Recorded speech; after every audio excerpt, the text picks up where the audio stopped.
Hello boys and girls, and welcome to another exciting episode of Cooking with the Old Wolf.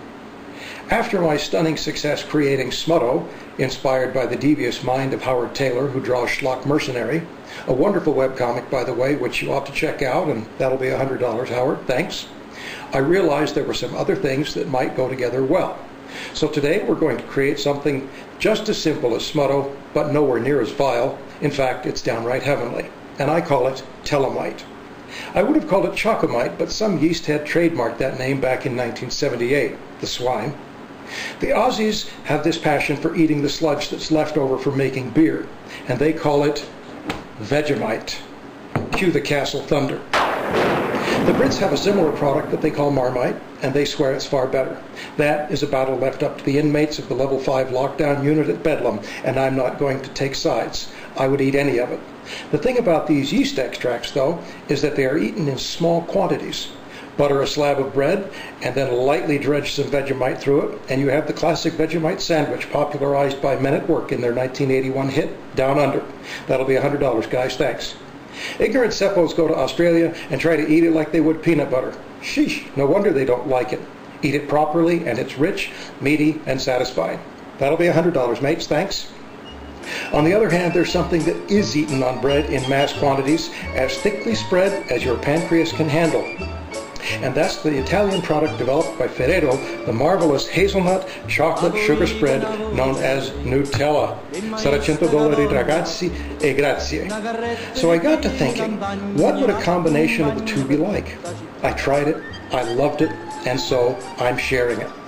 To make enough Tellamite for 2 slices of toast is simplicity itself, and the proportions are going to be the same no matter how much you make.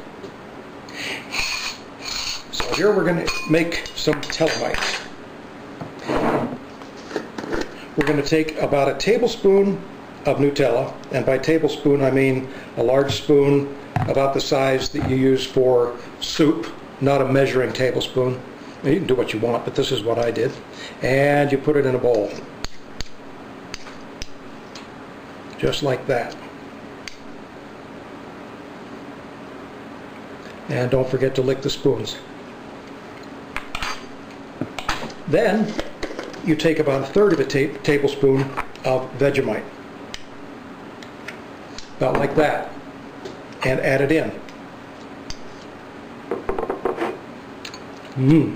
Yum. We'll put these away. And this stuff is kind of thick, so you're going to want to thin it down a little bit as you mix it together. What I use is heavy cream. I mean, if you're going to kill yourself, you might as well go the Rolls-Royce route, right?